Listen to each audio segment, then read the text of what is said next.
Hi friends, எப்படி இருக்கீங்க? 10 நிமிஷத்தில் ரெடி ஆகிற சூப்பரான லஞ்ச் பாக்ஸ் ரெசிபி தாங்க இன்றைக்கி நம்ம பார்க்க போகிறோம். ஈஸியான ஒன் பாட் ரெசிபிங்க. நம்ம டெய்லி சாப்பாட்டுக்கு யூஸ் பண்ணுற வீட்டு அரிசியில் தாங்க இந்த ஒயிட் பிளெயின் புலாவ் பண்ண போகிறோம். 1/2 கிலோ அரிசி அளவுக்கு எடுத்திருக்கேங்க. ஒரு கைப்பிடி அளவுக்கு எக்ஸ்ட்ராவாக எடுத்திருக்கேன். 3/4 கிலோவுக்கு கம்மியாக இருக்கோங்க. 1/2 கிலோ அரிசிக்கு 3 தக்காளி, 3 வெங்காயம், 6 பச்சை மிளகாய், ஒரு சின்ன துண்டு இஞ்சி, ஒரு பூண்டு, கைப்பிடி அளவுக்கு புதினா, கொத்தமல்லி, ஒரு 4 அளவுக்கு எல்லா ஸ்பைசஸும் போட்டுக்கிட்டோன்னா சூப்பராக இருக்குங்க. ரொம்ப வாசனையாக இருக்குன்றவங்க 3 போட்டுக்கலாம். நான் எப்போவுமே 4 யூஸ் பண்ணுவேங்க. 100 கிராமை விட கம்மியான அளவுக்கு தயிர் எடுத்திருக்கேன். சின்ன சைஸ் எலுமிச்சம்பழம் 1 எடுத்திருக்கேங்க. எல்லாமே கட் பண்ணி வச்சுக்கிட்டோன்னா ரெடியாக சூப்பராக 10 நிமிஷத்தில் செஞ்சிடலாங்க. எண்ணெயும் நெய்யும் ஊற்றிக்கிட்டு தேவையான ஸ்பைசஸும் போட்டுட்டு பச்சை மிளகாவும் வெங்காயமும் போட்டுட்டு நல்லா ஃப்ரை பண்ணணுங்க.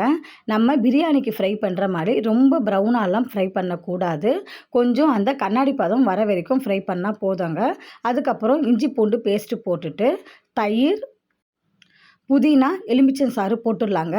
சின்ன சைஸ் எலுமிச்சை சாறு அப்படின்றதுனால நான் 1 முழுசாக போட்டுட்டேன். பெருசாக இருந்துச்சுன்னா பாதி போட்டாலே போதுங்க. அளவு கரெக்டாக இருக்கும். பச்சை மிளகாவும் சின்னதாக இருக்கிறதுனால நான் நிறைய பச்சை மிளகா போட்டிருக்கேங்க. பெரிய பச்சை மிளகா, காரமான பச்சை மிளகாவாக இருந்தால் 6 பச்சை மிளகா போட்டோன்னா அளவு கரெக்டாக இருக்குங்க. தக்காளி 3 தக்காளி சொன்னேன் இல்லைங்களா? இந்த ஒரு எலுமிச்சை மிளகும் முழுசாக போட்டதுனால நான் ஒரு தக்காளி ஸ்கிப் பண்ணிட்டேன். 2 தக்காளி மட்டும் தாங்க போட்டிருக்கேன். இப்போ இந்த கிளாஸில் 2 கிளாஸ் அளவுக்கு அரிசி எடுத்திருக்கேங்க. அதை விட கொஞ்சம் அதிகமாக எடுத்திருக்கேன். அதனால் நான் 4 கிளாஸ் அளவுக்கு தண்ணி ஊற்றிருக்கேங்க. நம்ம வீட்டில் ரெகுலராக செய்கிற சாப்பாட்டு அரிசிங்க இது. தண்ணி கொதித்ததை அரிசி போட்டுட்டு தேவையான அளவு உப்பும் போட்டுட்டு இந்த டைமில் உப்பு சரி பார்த்துக்கலாங்க. கொஞ்சம் உப்பு கரிக்கிற மாதிரி இருந்துச்சுன்னா அளவு கரெக்டாக இருக்குங்க. பிளெயின் புலாவுக்கு தக்காளி வதக்கக்கூடாதுங்க. நம்ம அரிசி போட்ட பிறகு தக்காளி போட்டால் போதுங்க. தக்காளி போட்டால் எனக்கு ரொம்ப பிடிக்குங்க. அந்த புளிப்பு கரெக்டாக பேலன்ஸ் பண்ணுற மாதிரி இருக்கிற மாதிரி தோணுங்க. இந்த தக்காளி போடலைன்னா இந்த எலுமிச்சம்பழத்துடைய புளிப்பு அதிகமாக தெரியுங்க. அதனால் நான் எப்போவுமே பிளெயின் புலாவுக்கு ஒரு தக்காளியாவது சேர்த்துப்பேங்க. பெருசாக இருந்துச்சுன்னா 1 சேர்த்துப்பேங்க. நல்லா கொதிச்சிடுச்சுங்க. இப்போது குக்கர் மூடி போட்டு 3 விசில் விட்டு எடுத்தோன்னா சூப்பரான ஒயிட் பிளெயின் புலாவ் ரெடிங்க. கண்டிப்பாக ஒரு வாட்டி ட்ரை பண்ணுங்கள். இப்போது அதுக்கு ஏற்ற சைட் டிஷ்ஷாக ஒரு பச்சை சட்னி பண்ணலாங்க. பச்சை சட்னி ரொம்ப நல்லாயிருக்குங்க. யார் யாருக்கெல்லாம் புதினா ஸ்மெல்லு ரொம்ப பிடிக்குமோ அவங்கெல்லாம் இந்த சட்னி ட்ரை பண்ணுங்கள். இதில் நம்ம புதினா வதக்கக்கூடாதுங்க. ஒரு கைப்பிடி அளவுக்கு புதினா, 2 பத்தா அளவுக்கு தேங்காய், இதில் காமிச்சிருக்கிற அளவுக்கு புளி, உப்பு 4 இன்க்ரீடியண்ட்டு தாங்க. பச்சையாக போட்டு அரைச்சி எடுத்தோன்னா சூப்பரான பச்சை புதினா சட்னி ரெடிங்க. இது இந்த சிக்கன் கிரில்லுக்கெல்லாம் சூப்பராக இருக்குங்க. இந்த ஒயிட் புலாவ், தேங்காய் பால் சாதம், குஸ்கா இதுக்கெல்லாம் இந்த சட்னி ரொம்ப நல்லா இருக்குங்க. இந்த ஒயிட் புலாவை இன்னும் கொஞ்சம் டேஸ்டாக்கணும் அப்படின்னா எண்ணெயும் நெய்யும் கொஞ்சமாக சேர்த்துட்டு அதில் முந்திரியும் நம்ம வெங்காயமும் வறுத்து எடுத்துக்கலாங்க. வெங்காயம் வறுக்கிறப்ப பாதி வறுத்த உடனே ஒரு ஸ்பூன் கூட இல்லைங்க, கொஞ்சமாக சர்க்கரை சேர்த்துக்கலாங்க. இந்த சர்க்கரை சேர்த்து வறுக்கிறப்ப நல்லா கிறிஸ்பியாக நல்லா சூப்பராக இருக்குங்க. சாப்பிட்றதுக்கு டேஸ்ட்டாக இருக்குங்க, இனிப்பாக இருக்குங்க. இது அந்த சாதத்தோடு சேர்ந்து சாப்பிட்றப்ப டேஸ்ட்டு செம்மையாக இருக்குங்க. பசங்களுக்கு லஞ்ச் பாக்ஸில் இது போல் பேக் பண்ணி கொடுத்தோன்னா நல்லா சாப்பிட்டுடுவாங்க.